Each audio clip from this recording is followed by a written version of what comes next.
Well, welcome everybody to the second in our series of lupus talks with Dragonclaw.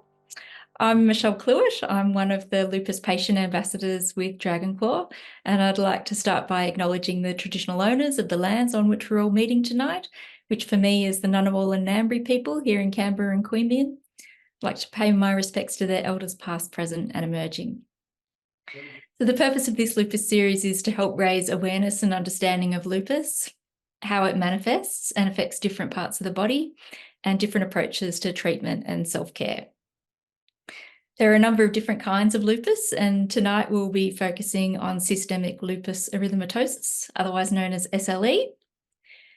SLE is a multi-system autoimmune disease which can attack any organ of the body, and this can lead to a wide variety of symptoms and clinical test results that differ from one person to the other. And because of this, it's sometimes referred to as the disease with 1,000 faces. And one of those faces is my fellow lupus ambassador, Andrew Thirlwell, who has been living with SLE for 15 years. And Andrew's going to share some of his story with us tonight. Well, great to be here with you all. I wanted to focus this part of my story a little bit more on the diagnosis front, because I know that many of you, or for many of you, it's taken quite a long time to get diagnosed. And I know some of you have heard my story before, so hopefully this will share a bit of a new light as well.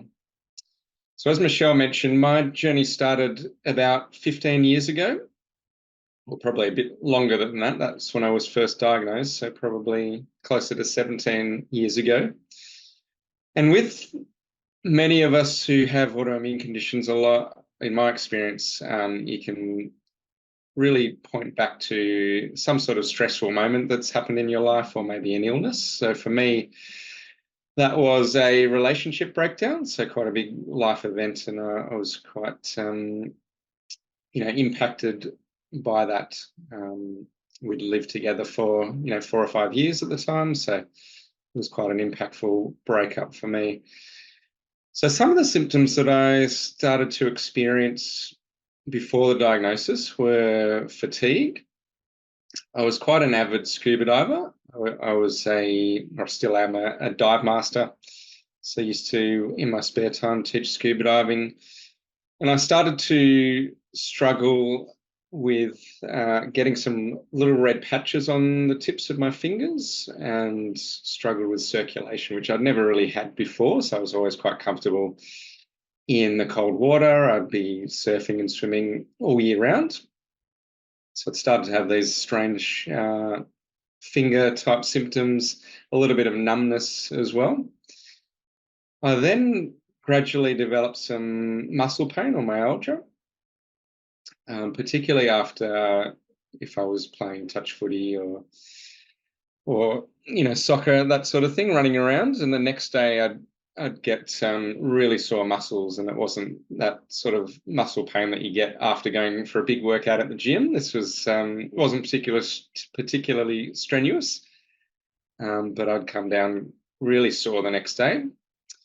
I also developed, and I'll show you in a little on the next slide, what's called alopecia areata, which is where you lose little round patches of hair on the top of your scalp. So I had a few of those, which I thought was really bizarre, and not like your typical male pattern baldness. So, I had little, 20 cent, 50 cent pieces, that sort of size hair loss patches on the top of my head.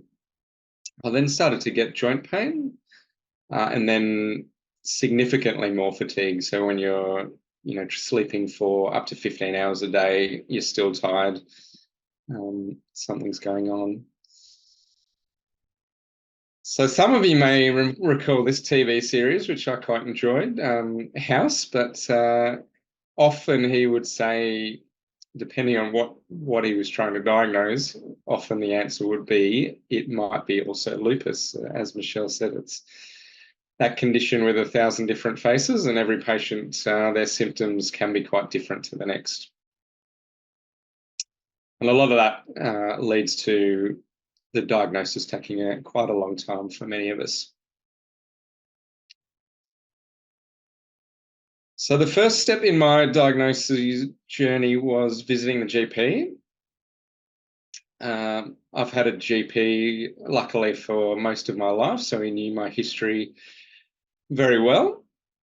That being said, he certainly missed my diagnosis. So part of that could be because lupus in men is quite rare. I think it's about 1 in 10 lupus patients are male.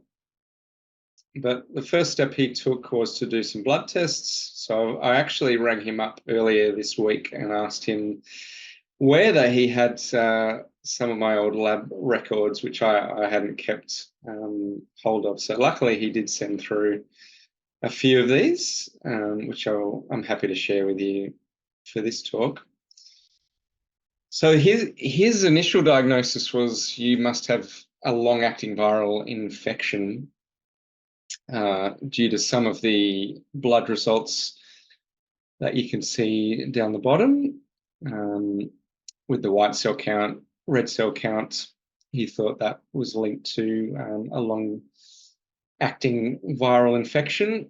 Interestingly, they did pick up some pre-exposure to Epstein-Barr virus, and I know that there has been some research linking past exposure with viruses to triggering autoimmune conditions, and I'm sure Charmaine can speak to that more than